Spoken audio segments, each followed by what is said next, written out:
अस्सलाम वालेकुम, मैं हूं आदिल शाहजेब। शहबाज शरीफ को वज़ारत उज़्मा का मनसब संभालते ही कड़े इम्तहानात और चैलेंजेस का सामना है। नौ मुंतखब वज़ीर आज़म के लिए काबीना की तश्कील का मरहला जो है वो थोड़ा सा मुश्किल इस वक्त नज़र आ रहा है। जो काफ़ी इत्तेहादी हैं उन पर मुश्तमिल अपोजिशन ने इमरान खान को तो मुश्तरका तौर पर घर भेज दिया, लेकिन काबीना में शिरकत का मामला हो तो पीपल्स पार्टी का फिलहाल वजारतों से दूरी का इंदिया मिल रहा है। उनकी आज इस वक्त बड़ी अहम मीटिंग चल रही है जिसके बाद वो कोई फाइनल फैसला लेंगे हतमी। इसी तरह MQM पाकिस्तान से भी वजारतों में दिलचस्पी ना लेने का तासुर मिला, क्योंकि उनकी अवलीन तरजीह उस मुआहदे पर अमल दरामद है जो कि इत्तेहाद में आने से पहले उन्होंने साइन किया। आज इसी सिलसिले में वज़ीर आज़म शहबाज शरीफ ने कराची का दौरा किया, जहां उन्होंने पहले वज़ीर आला सिंध मुराद अली शाह के साथ बैठकर कराची को दरपेश मसाइल के हल से मुतालिक मनसूबाबंदी की और फिर MQM से मिलने वो बहादराबाद पहुंचे, लेकिन MQM ने फिर भी काबीना में शिरकत की हामी नहीं भरी। दूसरी जानिब PTI अरकान के असम्बलियों से इस्तीफे जो हैं वो भी एक मुअम्मा बने हुए हैं। PTI के मुताबिक इस्तीफे दिए जा चुके हैं, उनको डिप्टी स्पीकर कासिम सूरी जल्द मंजूर करवा लेंगे, लेकिन ओपोजिशन का दावा यह है कि कवानीन के तहत ये अरकान असम्बली जो हैं उनको बुलवा कर डिप्टी स्पीकर ने इस्तीफों की तस्दीक करानी होती है, उसके बगैर ये अमल मुकम्मल नहीं हो सकता। सियासी चैलेंजेस के अलावा शहबाज शरीफ हुकूमत के लिए माशी और सिफारती चैलेंजेस भी बिल्कुल संगीन है, उनके सामने हैं। आज ही अमेरिका और इंडिया की जानिब से मुश्तरका तौर पर पाकिस्तान से दहशतगर्दी से मुतालिक डू मोर के मुतालबे ने इमरान खान हुकूमत के इस बयानिए को भी तकवीयत दी है, जिसके मुताबिक पाकिस्तान में शायद आलमी ताकतें जो है वो मुदाखलत कर रही हैं। इससे भी बड़ा चैलेंज इमरान खान खुद हैं जो सड़कों पर निकल आए हैं। इस वक्त भी वो पेशावर में एक बड़ा जलसा कर रहे हैं। किस तरह हुकूमत आगे लेके जाएंगे, इस पर बात करेंगे। हमें ज्वाइन किए नून लीग के नायब इंजीनियर खुर्रम दस्तगीर ने, जबकि आगे चलकर MQM पाकिस्तान के रहनुमा वसीम अख्तर और सिंध हुकूमत के वजीर इत्तलात सईद गनी भी हमें ज्वाइन करेंगे। खुर्रम दस्तगीर साहब बहुत शुक्रिया। शहबाज शरीफ साहब आज पहुंचे वहां पर, ऐसा लग रहा है कि वो आते ही फायर फाइटिंग कर रहे हैं इत्तेहादियों का, पीपल्स पार्टी को उनकी जो नाराज़ियाँ हैं वो दूर करने की कल कोशिश हुई। आज वो MQM के दफ्तर भी पहुंचे, लेकिन MQM ने फिर भी काबीना में शिरकत की हामी नहीं भरी। कितना बड़ा चैलेंज है काबीना बनाना 8 जमातों पर मुश्तमिल? पहली बात तो यह है कि कोई आग नहीं लगी हुई, सिर्फ तवाज़ुन हासिल करने की कोशिश कर रहे हैं। ठीक कि मुख्तलिफ जमातें जो हैं जिन्होंने मिलकर ये अदम एतमाद किया है, तो वो हुकूमत करने की ज़िम्मेदारी भी मुश्तरका तौर पर संभाल लें। हम सब का फ़र्ज़ है, और हम सब जो मुख्तलिफ़ किस्म की तनकीद करते रहे हैं इमरान खान की हुकूमत पर, तो अब अगर हमें अल्लाह ताला ने मौका दिया है, हम 70% वोटों की नुमाइंदगी करते हैं 2018 में जो इलेक्शन हुआ था, तो हम सबको मिलकर आना चाहिए। तो वो तवाज़ुन कायम करने की कोशिश कर रहे हैं।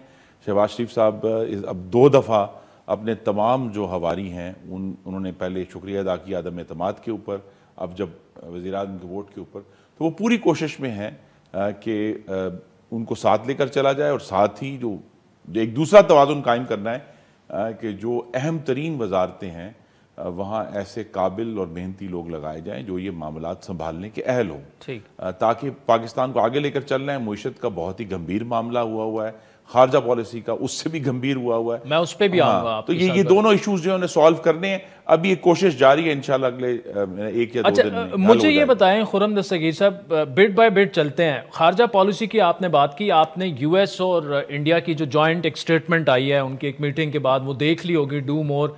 फॉरेन ऑफिस ने तो उस पर अपना रिएक्शन दे दिया है। एज ए गवर्नमेंट आप क्या करेंगे? हाउ वुड यू टैकल, क्या आंसर आपका, क्या आपके ख्याल में क्या होना चाहिए?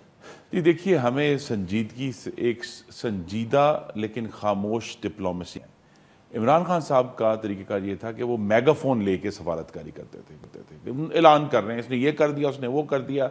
या इवन हमारे वज़ीर ख़ारजा जो थे उनका जो बदनाम बयान है सऊदी अरब के बारे में कि सऊदी अरब हमारी मदद नहीं कर रहा तो हम किसी और तरफ चले जाएंगे, ये तरीक़ेकार नहीं है। सफारतकारी की जो बुनियाद है या असास है वो कॉन्फिडेंशियलिटी है, डिस्क्रेशन है कि ममालिक ने जब आपस में बात करनी है तो खामोशी से करनी है, और तभी कोई चीज़ बाहर ले जाई जाती है जब आप किसी नतीजे पर पहुंच जाएं। तो यहाँ अभी हमें बिलाशुबा सऊदी अरब से बात करनी है। चाइना की तरफ से बहुत पॉजिटिव रिस्पॉन्स है, और शहबाज शरीफ साहब ने भी चूँकि तकरीर में ये कहा है कि हम CPEC को तेज़ी से आगे लेकर चलेंगे, तो चाइना से भी बात करनी है, सऊदी अरब, अमेरिका से भी बात करनी होगी जितना मुश्किल हो, इस वक्त हालात बड़े मुश्किल हैं। अच्छा, ये जो आपने इसको कॉन्फिडेंशियलिटी से जोड़ा, और यही रिवायती जो डिप्लोमेसी है मुमालिक इसी तरह करते हैं, लेकिन इमरान खान एक गैर रिवायती सियासतदान थे, गैर रिवायती तरीके से उन्होंने डिप्लोमेसी भी जलसों के ज़रिए की। लेकिन जब आप ये कहते हैं कि जी बेगर्स कांट बी चूज़र, उसको, इस स्टेटमेंट को वो एक्सप्लॉइट कर रहे हैं कि देखिए मैं खुलकर बिल्कुल जलसों में जाकर और कंटेनर पर लड़काता था अमेरिका को, इधर ये कह रहे हैं हम ऐसा इसलिए नहीं कर सकते, शहबाज शरीफ कह रहे हैं, क्योंकि हम तो बेगर्स हैं। जिस इमरान खान ने पाकिस्तान की तारीख के तमाम कर्ज़ों का 80% कर्जा लिया हो, यानी 25,000 अरब रुपया हमारा पब्लिक डेट था 2018, जब वो इक़्तिदार में आए, वो 45,000 अरब है। तो जिस शख्स ने 20,000 अरब रुपए कशकोल में इकट्ठे किए हों, वो किसी और को बैगर कैसे कह सकता है?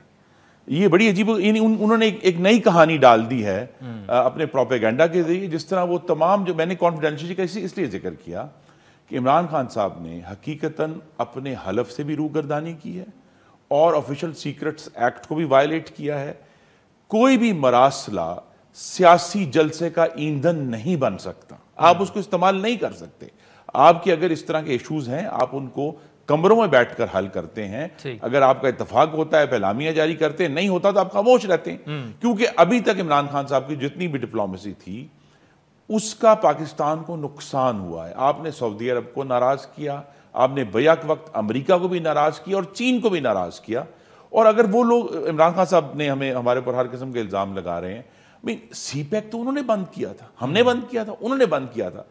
और उस पार्टी पे, खासकर मुस्लिम लीग नून पर इल्जाम लगा रहे हैं जिसने रूस के साथ पहला दिफाई मुआहदा किया 2014 में, जिन्होंने सीपैक साइन किया, जिन्होंने पाकिस्तान को शंघाई कोऑपरेशन ऑर्गेनाइजेशन, जिसमें चीन रुकन है, हिंदुस्तान रुकन है, रूस रुकन है, हमारे सेंट्रल एशियन रिपब्लिक्स रुकन है। तो पाकिस्तानी खारजा पॉलिसी की जो सिमत है वो तो हमने बदली है।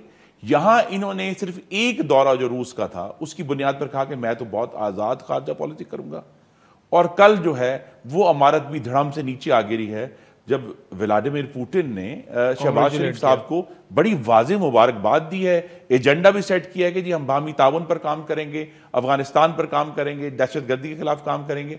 तो इमरान खान साहब का ये ख्याल है कि उनकी अना और उनकी शख्सियत गालिबन रियासत से बड़ी है, ये गलत है। रियासतों के जो आपस में ताल्लुकात हैं वो इस तरह ज़ाती बुनियाद पर, ज़ाती गुस्से की बुनियाद पर और गलत मुरासले लहराने की बुनियाद पर नहीं चल सकते, नहीं चले। तो असल में सफारतकारी तो लिटरली ये है कि पाकिस्तान की सफारतकारी का जहाज डूबा हुआ है, उसको नीचे से निकालना है और फिर समुद्र पर तैरना चाहिए। चले, ये तो फॉरेन अफेयर्स की बात हो गई। हमने कल शायद खाकान साहब से एनर्जी और इकोनॉमी पर भी तफसीली बात की।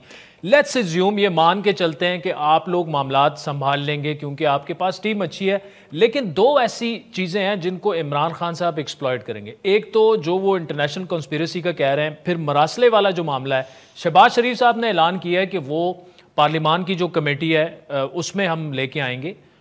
लेकिन खान साहब कह रहे हैं कि ये तो अब आप वज़ीर आज़म हैं, तो ये तो आपकी अपनी कमेटी है, सुप्रीम कोर्ट में ये लेके जाएं। तो क्या आप चाहते हैं कि सुप्रीम कोर्ट में ये मामला हल हो जाए? जी, अभी तो हमारी सोच ये है कि इसको पाकिस्तान, देखिए इसमें दो कलीदी इदारे हैं इस सारी गुफ्तगू में। एक है वजारत खारजा और दूसरी हैं हमारी इंटेलिजेंस एजेंसीज। वजारत खारजा के पास वो मरासला है, इंटेलिजेंस एजेंसीज ने उसकी तफ्तीश करनी है कि ये जो इल्ज़ाम लगाए, क्या उस मरासले के अंदर कोई ऐसी बात थी, या इमरान खान साहब जो इल्ज़ाम लगा रहे हैं उसमें कोई ऐसी बात है।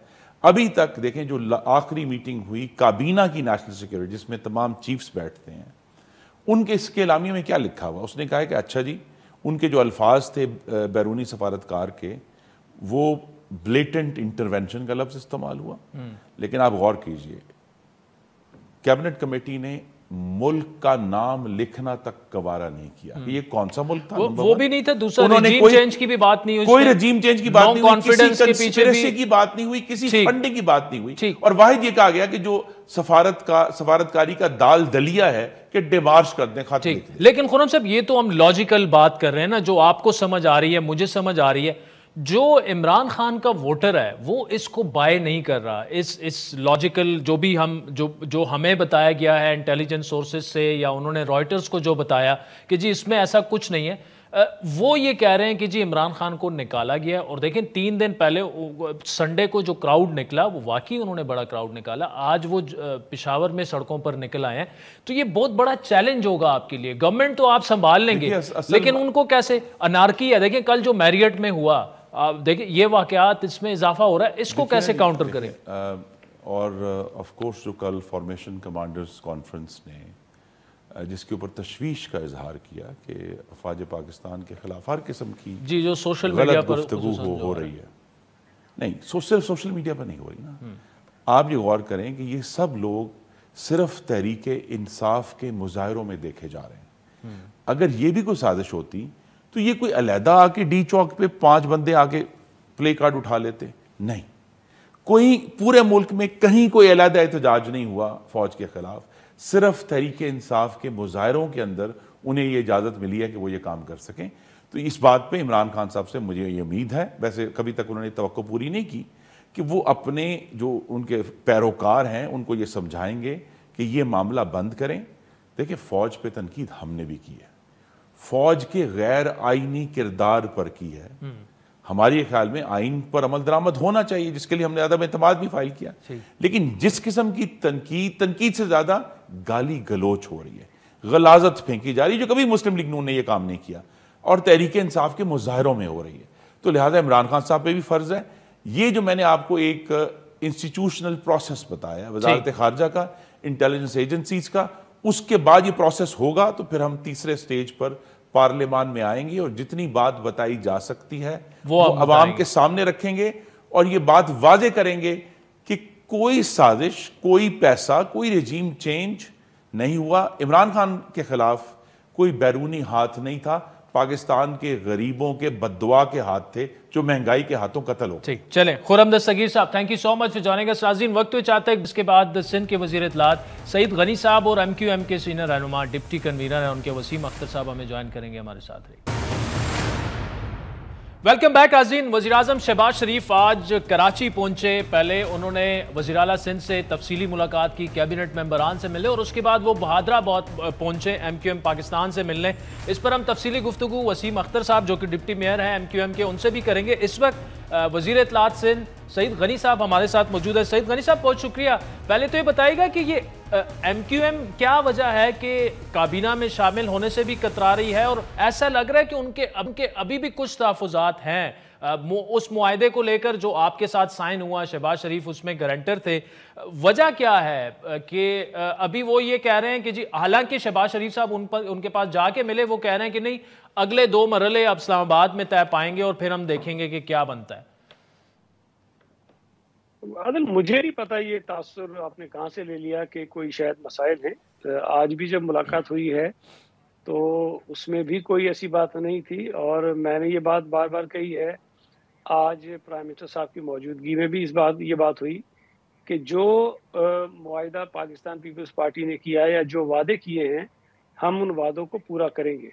और ये मैं समझता हूँ कि MQM की जो लीडरशिप है उनको भी पता है, और उनकी तरफ से कोई अभी ऐसी चीज़ हमारे सामने नहीं आई जिससे हमें ये महसूस हो या हम ये तासुर लें कि उन्हें कोई खदशात महसूस हो रहे हैं या कोई अदम एतमाद का इज़हार उन्होंने किया हो। ठीक, तो ये सईद गनी साहब, इसका फिर ये मतलब लिया जाए कि ये मरहलावार होगा और ये मुज़ाकरात सिर्फ उसी लिए हो रहे हैं कि किस तरीके से चीज़ों को किया जाए, इस पे कुछ नहीं हो रहा कि उनके कुछ और मुतालबात आ गए हैं या कुछ आपने मान लिया था वो आप नहीं मान रहे, कोई इख्तलाफात किसी किस्म के नहीं है, ये आप कंफर्म कर रहे हैं? नहीं, ना तो उन्होंने कुछ और मांगा है और ना ही हम जो चीज़ें तय कर चुके हैं उससे पीछे हटे हैं। जो चीज़ें तय हैं वो इंशाल्लाह ताला हम बिल्कुल करेंगे, और हम खुद भी चाहते हैं कि जो ये कॉन्फिडेंस बिल्डिंग के मेजर्स हैं उसमें हम करें ताकि आइंदा आने वाले दिनों में भी हमारे ताल्लुकात ठीक रहे। ठीक, अच्छा, एक सईद गनी साहब, जो हमें पता चला कि जो सुप्रीम कोर्ट का फैसला आया था लोकल बॉडीज को लेकर, वो MQM से वादा ये किया गया कि शायद अगले 1 महीने में वो एक्ट बाकायदा तौर पर बन जाएगा, असेंबली से भी मंजूर करवा लिया जाएगा। तो उनका बड़ा मुतालबा यही है? देखिए, ये मुतालबा जब MQM ने किया था, मैंने उस वक्त भी कहा था, मैं दोबारा दोहरा देता हूँ कि उस सुप्रीम कोर्ट के फैसले को ना हमने चैलेंज किया, ना हमने उस पर रिव्यू फाइल किया। इसका मतलब ये है कि जो सुप्रीम कोर्ट का फैसला आया उसको हमने तस्लीम कर लिया और उसके ऊपर अमल दरामद का हमने आगाज कर दिया था। अब अगर MQM के साथ जब डायलॉग्स हुए तो उसमें इस बात का जिक्र आया तो हमने तो यही मौका रखा कि हम तो उसको करना चाहते हैं, लेकिन अब उसमें जो फ़र्क आएगा वो ये होगा कि एमक्यूएम की टीम के साथ बैठकर हम मिलकर उस सुप्रीम कोर्ट के फैसले की रोशनी में जो बल्दियाती कानून है उसमें तरामीम करेंगे। और उसमें ये भी तय पाया कि अगर कहीं किसी जगह पर एमक्यूएम का और पीपल्स पार्टी का नुक्ता नज़र मुख्तलिफ हुआ सुप्रीम कोर्ट के फैसले की रोशनी में, तो हम कोई अच्छे जो 2 इंडिपेंडेंट लॉयर्स होंगे उनसे रहनुमाई लेंगे और फिर जिस तरह वो गाइड करेंगे वो हम करेंगे, तो उसमें भी कोई इशू नहीं है और इंशाल्लाह ताला वो कर लेंगे। अच्छा, ये बताइएगा कि क्या शहबाज शरीफ साहब से इन मामलात पर आज आपकी कैबिनेट की या सीएम साहब की बात हुई कि पीपल्स पार्टी कब से जो है वो कैबिनेट ज्वाइन कर रही है, जो बाकायदा तौर पर अगर बात की जाए तो? नहीं आदिल, वो तो देखें, आपको पता है कि इस्लामाबाद में बिलावल भुट्टो जरदारी साहब भी मौजूद हैं, प्रेसिडेंट आसिफ अली जरदारी साहब भी मौजूद हैं और पार्टी की जो सीनियर लीडरशिप है वो वहीं पर मौजूद हैं। ये तमाम जो डिस्कशंस हो रही हैं वो इस्लामाबाद हो रही हैं। आज जो प्राइम मिनिस्टर साहब तशरीफ लाए थे वो सीएम हाउस में आए और वहाँ पर मेरा ख्याल है तकरीबन कोई 2 घंटे तक जो है वो इजलास हुआ और उसमें बड़ी तफसील से सिंध के जो डेवलपमेंट के प्रोजेक्ट्स हैं, जो हमारे पोर्टफोलियो हैं, उन पर ब्रीफ लेकिन बड़ी कम्प्रिहेंसिव प्रेजेंटेशन उनको दी गई और मिनिस्टर साहब भी मुतमईन हुए और जहाँ जहाँ हमारे कुछ इश्यूज थे फेडरल गवर्नमेंट के साथ वो भी उनके सामने रखे गए और उसको भी उन्होंने हल करने की यकीनदहानी कराई। अच्छा, इस मीटिंग में एमक्यूएम के नुमाइंदे भी मौजूद थे, जेयूआई की जानिब से भी नुमाइंदगी मौजूद थी। तो मैं ये समझता हूँ कि जिस माहौल में मीटिंग हुई और जिस तरह से वज़ीर आज़म साहब ने संजीदगी के साथ सूबा सिंध के तमाम इशूज़ को देखा सुना, उस पर वो मुतमईन भी हुए और ये जो तासुर था कि सिंध हुकूमत कोई काम नहीं कर रही या ख़ास तौर पर कराची के हवाले से कि शायद वहाँ कोई इन्वेस्टमेंट नहीं कर रहे हैं, तो जब वो मंसूबे उन्होंने सुने तो उस पर भी उन्होंने इत्मीनान का इज़हार किया, बल्कि अपनी जानिब से भी कुछ उन्होंने ऑफर्स की कि कुछ वो जो इंडस्ट्रियल एरियाज़ की सड़कें हैं वो फेडरल गवर्नमेंट की जानिब से वो फंड करेंगे और सिंध हुकूमत उनको बनाएगी। उन्होंने नई एक्स्ट्रा बसेस लाने की बात की और उसके लिए भी कहा कि उसमें भी फेडरल गवर्नमेंट अपना कोई हिस्सा डालेगी और भी कुछ मंसूबे थे जिसमें फेडरल गवर्नमेंट ने अपनी मदद और ताउन का यकीन दिलाया। ठीक, अच्छा ये बताएगा कि 16 तारीख को सईद गनी साहब, एक तरफ तो आप सारी जमातें और आपने कहा कि आज भी वज़ीर आज़म साहब से भी मुलाकात में सारी जमातें शामिल थी, दूसरी तरफ इमरान खान है, आज वो पेशावर में जलसा इस वक्त कर रहे हैं, 16 तारीख को वो कराची में पहुंच रहे हैं और कराची में सुना है कि पिछले इतवार को भी बहुत बड़ा क्राउड उन्होंने निकाला, तो राय आमा भी इमरान खान के बकौल आपके खिलाफ होती जा रही है कराची में भी। देखें, सियासी इज्तिमात करना, जलसे करना, एहतजाज करना आइन और कानून के दायरे में रहकर हर सियासी जमात का हक है और वो उनको करना चाहिए। सिंध हुकूमत उनको फैसिलिटेट करेगी, उनको सिक्योरिटी दरकार होगी हम वो भी फराहम करेंगे और भी जो मदद हम कर सकेंगे वो हम करेंगे। एज ए पॉलिटिकल पार्टी उनका राइट है, वो बिल्कुल करें। लेकिन मैं ये समझता हूँ कि जो नैरेटिव वो बिल्ड करने की कोशिश कर रहे हैं वो सवाए झूठ के कुछ भी नहीं है। इस मुल्क के लोगों को वो गुमराह कर रहे हैं और गलत बयानी कर रहे हैं। ये तासुर जो पैदा हो रहा है ये बहुत ही खतरनाक है कि जो आदमी इमरान खान के साथ है, जो उसके झूठ पे यकीन करेगा वो हुब्बुल वतन है और जो इमरान खान के साथ नहीं है वो खुदा न खास्ता पाकिस्तान का गद्दार है। ये एक ऐसी चीज है जिसका हमेशा इस मुल्क को नुकसान हुआ है। गद्दारी के सर्टिफिकेट बांटने का इख्तियार इमरान खान साहब के पास नहीं है। मैं अपने आप को सबसे बड़ा मुहिब वतन समझता हूँ, किसी से मुझे सर्टिफिकेट लेने की जरूरत नहीं है, लेकिन इमरान खान ने जिस अंदाज में इस मुल्क में लोगों को तकसीम करने की कोशिश शुरू की हुई वो बहुत ही खतरनाक है। उन्होंने साबित किया है कि ना वो आइन को मानते हैं, ना वो अदालतों को मानते हैं, ना वो अखलाकियात को मानते हैं, ना किसी उसूल को मानते हैं। वो ये चाहते हैं कि मैं अगर हूँ तो फिर सब कुछ ठीक है, अगर मैं नहीं हूँ तो ना फिर वो आइन को तस्लीम करेंगे, ना अदालतों के फैसलों को तस्लीम करेंगे। खुदा न खास्ता जो चीजें वो कर रहे हैं उसमें हमारे मुआशरे में वो तबाही फैला रहे हैं और इतनी नफरतें पैदा कर रहे हैं जो बहुत ज्यादा खतरनाक है इस मुल्क के लिए। ठीक, सईद गनी साहब मुझे आखिर में ये बताइएगा कि एक इतलात है कि सिंध पुलिस ने कराची की जो इंसदाद दहशतगर्दी अदालत है उससे इस्तदा की है कि नाजिम जोकियो केस में जो एक मुलजिम है रुकने कौमी असम्बली जाम अब्दुल करीम, उन समेत 13 मुलजिमान के नाम शहादत की अदम दस्तयाबी की बुनियाद पर खारिज किए जाएं। क्या आप इस खबर की तस्दीक कर रहे हैं? अगर वाकई ऐसा है तो ये किस बुनियाद पर सिंध हुकूमत ऐसे कर रही है, क्योंकि बड़ी तनकीद हो रही है पीपल्स पार्टी पर सोशल मीडिया को लेकर। आदिल, मैंने अभी तफसीलात इसकी नहीं ली है, मैंने भी ये सोशल मीडिया पर ही देखा है। मैं इसको अगर देख लूँगा तो फिर तफसील से आपको बता दूंगा, लेकिन जहाँ तक मैं समझ पाया हूँ ये आपके इल्म में है कि उनकी जो फैमिली है उन्होंने शायद माफ किया है और अदालत में जाके स्टेटमेंट भी दिया है, एफिडेविट भी दिया है। अगर तो कानून के मुताबिक सारी चीजें हो रही हैं तो फिर तो मैं नहीं समझता कि शायद कोई इस तरह की तनकीद जायज है। लेकिन हाँ, अगर कहीं ये महसूस हो कि जी सिंध हुकूमत ने कानून से हटकर कोई काम किया और किसी को फेवर करने की कोशिश की है, तो फिर वो गलत है, वो मैं समझता हूँ कि नहीं होना चाहिए। लेकिन जब ये वाकया हुआ था लेकिन वो ये कहा जा रहा है सईद साहब कि उस दबाव डाला गया उनकी फैमिली पर, और इसमें इसमें तो आप बिल्कुल सीधा आके ना उनकी फैमिली के सरपरस्त के तौर पर भी गवर्नमेंट तो सामने आ सकती है।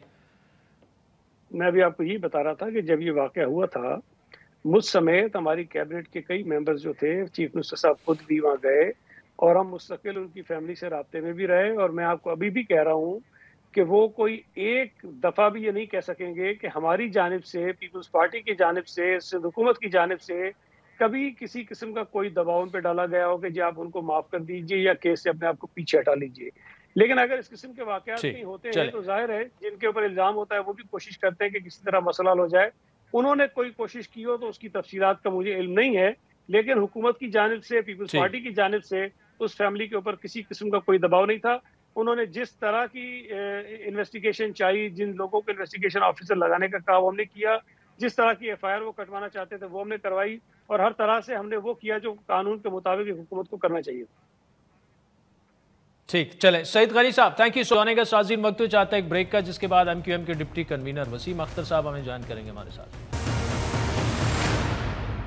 वेलकम बैक नाज़रीन। ब्रेक से पहले आपने इंजीनियर खुर्रम दस्तगीर और साथ में वजीर इत्तलात सिंध सईद गनी साहब को आपने सुना। आज शहबाज शरीफ साहब वज़ीर आज़म पाकिस्तान कराची पहुंचे। इस वक्त एमक्यूएम के डिप्टी कन्वीनर जनाब वसीम अख्तर साहब हमारे साथ मौजूद हैं। वसीम अख्तर साहब बहादराबाद आज पहुंच गए वज़ीर आज़म साहब, लेकिन अभी तक एमक्यूएम ने हतमी तौर पर नहीं बताया उनको कि काबीना ज्वाइन कर रहे हैं, आप नहीं ज्वाइन कर रहे। अब आपने ये कहा कि पहले मरहले में टॉक्स जो हैं वो मुकम्मल हो गए हैं, बाकी जो हैं वो अब इस्लामाबाद में होंगे। इसका मतलब ये कि आपके अभी भी कुछ कंसर्न्स मौजूद हैं।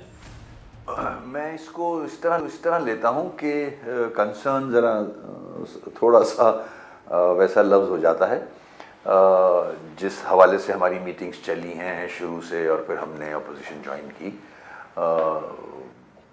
ये जो एग्रीमेंट हुआ था इस पे सारी नेशनल पार्टीज़ मुल्क की उन्होंने एक्सेप्ट किया, हमने उनसे एक्सेप्ट करवाया कि कराची के, सिंध के शहरी इलाकों के ये इश्यूज़ हैं जिनको प्रायोरिटी बेसिस पे देखना चाहिए, एग्जीक्यूट कराना चाहिए। हमने इसके लिए एक जद्दोजहद की तवील 4 साल मेरे मेयरशिप के, और उसके बाद पार्टी की स्ट्रगल, फिर हमारा 140A पे आईनी पटिशन इन सुप्रीम कोर्ट, तो ये सारी जद्दोजहद, उसमें जान भी एक हमारे साथी शहीद हुए, एक साथी की आंख ज़ाया हुई जब सीएम साहब के दरवाजे पे हम एहतजाज कर रहे थे। तो ये एक माहौल बना, एक प्रेशर बिल्डअप हुआ फॉर पब्लिक इश्यूज़। मुझे मिनिस्ट्री के लिए प्रेशर नहीं बनाना है, मुझे कोई अपने मराहत नहीं हासिल करनी है पार्टी को। हमारा मकसद लोगों के मसाइल के हल की तरफ था, और आज भी है।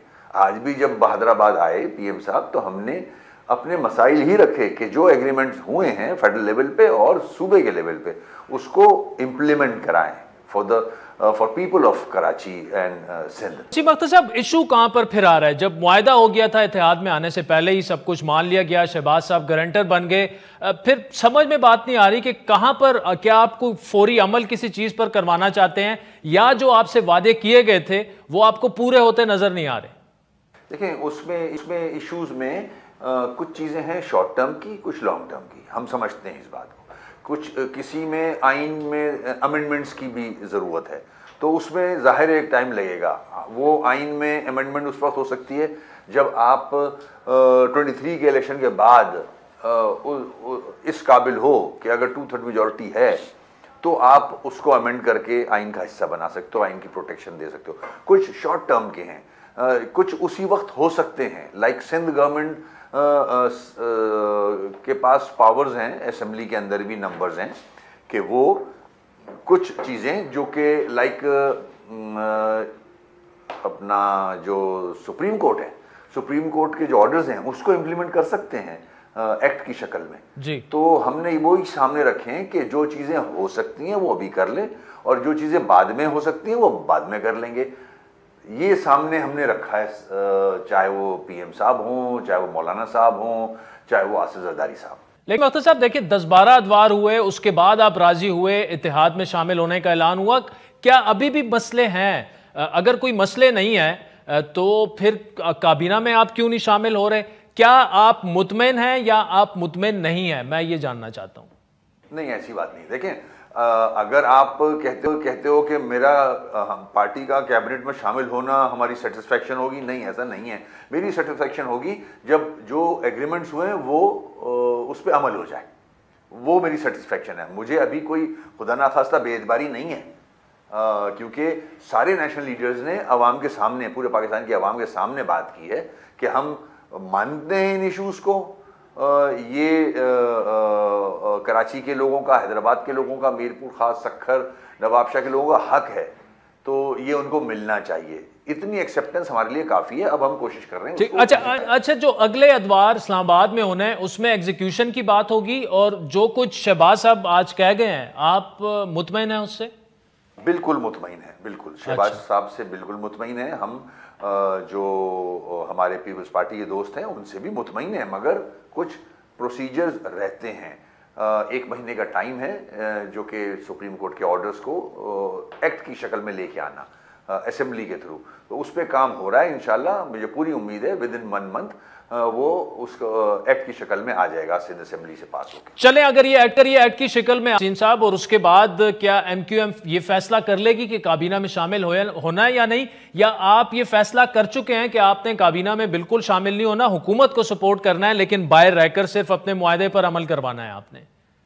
हमारा जो बिल है लोकल गवर्नमेंट से रिलेटेड, वो पास हो जाता है, उसके बाद राब्ता कमेटी डिसाइड करेगी कि आगे क्या करना है, गवर्नमेंट में जाना है या नहीं जाना। चले ये बता दें कि आपकी जाती राय क्या है कि एक ऐसी हुकूमत जिसका कुछ पता नहीं कब तक वो चले, इलेक्शन में जाए ना जाए, उसकी काबीना में एमक्यूएम को शामिल होना चाहिए? देखिए, मैं अपना पार्टी का जिम्मेदार हूँ, डिप्टी कन्वीनर हूँ, और मैं भी चाहूँगा, मेरी भी ख्वाहिश है कि पहले हम आवाम के जो इश्यूज़ हमने कागज़ पे लिख के दिए हैं, पॉइंट्स, दोनों जो हुकूमतों को, वो पूरे हो जाएं।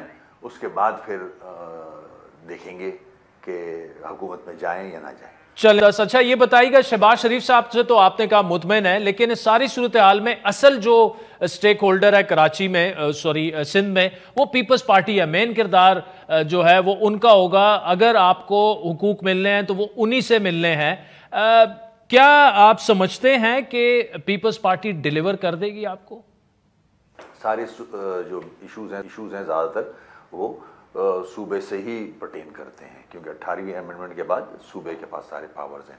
और जिस तरह से आसिफ साहब से और बिलावल साहब से हमारी मीटिंग हुई, उनके अल्फाज और उनकी जो बॉडी लैंग्वेज थी, हमें बहुत सुकून मिला कि वो खुद भी चाहते हैं एक रिलेशनशिप, वर्किंग रिलेशनशिप रहे एमक्यूएम की और पीपल्स पार्टी की।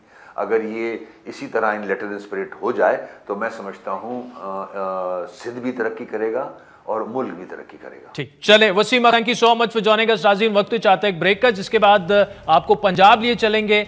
लाहौर में वजारत आला पंजाब के इंतखाबात होने हैं 16 अप्रैल को। वहाँ अब इस वक्त क्या सिचुएशन है, ब्रेक के बाद उस पर बात करेंगे। वेलकम बैक नाज़रीन। विफाक के बाद अब पंजाब में भी तब्दीली का आगाज हो चुका है। मुल्क के सबसे बड़े सूबे की वजारत आला का फैसला 3 दिन बाद हो जाएगा। लाहौर हाई कोर्ट ने डिप्टी स्पीकर के इख्तियारात बहाल करते हुए उन्हें 16 अप्रैल को वज़ीर आला पंजाब का इंतखाब करवाने का हुक्म दे दिया है। इस वक्त नून लीग पंजाब की तर्जुमान उज़मा बुखारी साहिबा हमारे साथ मौजूद है। उज़मा साहिबा, ये बताएगा कि क्या आप मुतमईन हैं लाहौर हाई कोर्ट के फैसले से? क्योंकि एक मुतालबा ये भी था कि 16 से पहले ये वोटिंग कराई जाए, लेकिन अब तो ये वोटिंग 16 को ही होगी। तो कैसे देख रही हैं इस फैसले को आप? जी, बहुत शुक्रिया आदिल। हमने ये पिटीशन जब डाली थी और उस वक्त अगर इसका फैसला जो है फौरी हो गया होता तो हमें ज़ाहिर है कोई रिलीफ भी मिलता। लेकिन यह है कि अब ऑलरेडी आज 13 तारीख थी, तो कोई बड़ा डिफरेंस नहीं है इसके अंदर। हम बिल्कुल फैसले से मुतमईन हैं। वो इसलिए कि इलेक्शन जिस दिन भी हो उसको फ्री एंड फेयर होना चाहिए, और यही हमारी बेसिक प्रे थी कि जो हरकतें और हरबे परवेज इलाही साहब जो है वो उनका एक कॉन्फ्लिक्ट ऑफ इंटरेस्ट है। एक तरफ वो स्पीकर के इख्तियारात इस्तेमाल कर रहे हैं अपने आप को चीफ मिनिस्टर बनवाने के लिए, तो ये वैसे ही इलॉजिकल और इलीगल है। सो इसके लिए हम कोर्ट में गए थे कि जो उनका प्रोग्राम है कि हमारे मेंबर्स जो है समेत मेरे, उनके ऊपर जो है वो उनको एक्सपेल कर दिया जाए ताकि वो लोग वोट ना डाल सके। उस पर आज हाईकोर्ट ने बड़ा ग्रेशियसली ये जो है वो अलाउ किया है कि किसी मेंबर को जो है वोट डालने से नहीं रोका जाएगा। 63(1) की बात कर रहे थे तो उस पर भी उन्होंने कहा है कि जुर्म से पहले, जो सुप्रीम कोर्ट ने भी कहा था कि जुर्म से पहले किसी को सजा नहीं दी जा सकती, तो तमाम लोग जो भी वोट डालना चाहते हैं उनको वो जो है माहौल में असर किया जाए। मीडिया पे पाबंदी थी, वो मीडिया के पाबंदी जो है वो हटाई गई है, बल्कि हमारी तो ख्वाहिश है कि बाकी जो कुछ इदारे हैं, फैफन है, जैसे पिलडेट है, ये बाकी लोग हैं, ये भी आए और आके इस प्रोसेस को देखें कि यहाँ पर जो है पंजाब असेंबली में किस तरह से सरकारी जो वसाइल हैं उनको इस्तेमाल करके, अभी जो है वो सरकारी वसाइल पे सीएम ऑफिस के अंदर जो है वफ्तारियां हो रही हैं सरकारी पैसे के ऊपर। पूरा डीजीपीआर का ऑफिस जो है वो इस्तेमाल किया जा रहा है अपने इस इलेक्शन कैंपेन के लिए। It's not a level playing field, but even that हम बड़े कंफर्टेबल हैं, अल्लाह का शुक्र है, और हम अपनी तादाद मुझे ठीक है, मुझे बताइएगा आज, ठीक है, आज परवेज इलाही साहब ने ये कहा है कि जी वो भी बड़े कंफर्टेबल हैं और परवेज इलाही साहब बड़े, उन्हें तो सियासी गुरु समझा जाता है, बड़ा एक्सपीरियंस है उनका, वो बाजी उल्टा भी सकते हैं। ऑल्दो आपने तो तकरीबन 200 लोग, 186 लोग चाहिए और हमजा शहबाज ने 200 लोग जो हैं वो मीडिया के सामने भी ले आए, लेकिन जिन लोगों के जमीर जागे वो आपके पास आए, ऐसा ना हो कि परवेज इलाही साहब उनके दोबारा जमीर जगा के वापस ना ले आए। तो आप कितनी तैयारी है आपकी? शॉकिंग सरप्राइज भी मिल सकता है आपको। नहीं, वो बहुत दिनों से कोशिश कर रहे हैं, और सिर्फ ये नहीं कि जो लोग दूसरे हमारे पास आए थे, हमारे मेंबर्स को 15-15 करोड़ रुपए की ऑफर की जा रही है। हमने कुछ ग्रुप वाइज तकसीम किया हुआ है अपने मेंबर्स को। मेरे ग्रुप की जो खवातीन है उनमें से 3 औरतों को जो है वो ये ऑफर की गई पैसों की, और 15-15 करोड़ रुपए मोनेसलाइज। और ये ऑफर कौन कर रहा है? ये ऑफर किसकी जानिब से की जा रही है? ये मोहन सलाई साहब का मैसेज दिया जाता है जी, और जो भी जिसका किसी से ताल्लुक है, कोई किसी का मोहल्लेदार है, अगर कोई नोटेबल शख्सियत पीटीआई की, वो कांटेक्ट करने की कोशिश करता है, या कोई पुराना किसी का साथी है, हमारी एक खातून हमारी पार्टी छोड़ के क्यू लीग में गई नहीं है, उन्होंने अपनी पुरानी दोस्ती का वास्ता देकर एक खातून को अप्रोच किया, तो इस तरह से वो करने की कोशिश की जा रही है। लेकिन अल्लाह का शुक्र है कि ना हमारे मेंबर्स में से भी कोई टूटा, और ना जो इत्तेहादी हमारे साथ आए हैं उनमें से किसी ने घास डाली है परवेज इलाही साहब को। और अगर हो चुका होता ना, अगर वो कंफर्टेबल होते तो आदिल बड़ी सिंपल बात यह है कि अभी तक वोटिंग हो चुकी होती। उन्होंने आज तक अभी अपने मेंबर्स शो नहीं किए हैं, हम 3 दफा कर चुके हैं, कल फिर करने जा रहे हैं। सो हम तो डेली अपने मेंबर्स शो कर रहे हैं। अगर ये कंफर्टेबल तो ज़ाहिर है, अब बंदा शिकस्त से पहले शिकस्त तस्लीम करना, और इतने वो जहां दीदा होते तो ये घाटे का सौदा ना करते। जब उनको बहुत ठीक। अच्छा, मुझे अज़मा साहिबा, ठीक है, ये बताइएगा कि कल एक खबर चली हमजा शहबाज और अलीम खान में कुछ नोक जोक हुई, और बात सुना है शायद वो हाथापाई तक भी पहुंच गई, तो सुलह करा दी आपने उनकी? अल्लाह, ये एक तो जिन सहाफी की तरफ से आई है, उन सहाफी को जो है ना वो नून लीग के लोग अपने 400 मीटर दूर तक भी खड़ा नहीं होने देते। ये एक फजूल किस्म का फिलर जो है वो फेंका गया था, एक जो है वो यही जो उनका प्रोपेगेंडा सेल है उसकी तरफ से। लेकिन हम सब लोग इकट्ठे थे, अफ्तारी हमने इकट्ठी की, उसके बाद मीटिंग में एक हम सब इकट्ठे थे, और हम बहुत हंसी मजाक करते हुए एक दूसरे के साथ हुआ करते हुए हम अपने अपने कमरों में वापस गए। सो ये ड्रामेबाजी जो है ये चले, आज चल गई, कल क्या करेंगे, परसों क्या करेंगे, फिर जिस दिन वोटिंग है उस दिन सामने आ जाएगा ना, उस दिन परवेज इलाही साहब अपनी खैर बनाए, वो हाथापाई परवेज इलाही साहब के साथ पीटीआई वाले ना कर दे। हमारी कोई हाथापाई नहीं होती, ना हमजा साहब हाथापाई करने वालों में से है, और ना अली खान साहब हाथापाई किसी के साथ। ठीक, चले। उज़मा बुखारी साहिबा, तर्जुमान नून लीग पंजाब, मौजूद थी, बहुत शुक्रिया। नाज़रीन, आज के प्रोग्राम पर आपके फीडबैक के मुंतज़िर रहेंगे। हमारा ट्विटर हैंडल है @आदिल मुझे मेरी टीम से इजाजत दीजिए। हर पीर से जुमेरात अपने पसंदीदा show live with Adil Shahzeb को यूट्यूब पर देखने के लिए डॉन न्यूज़ के ऑफिशियल यूट्यूब चैनल पर आएं और सब्सक्राइब करके बेल आइकॉन भी प्रेस करें।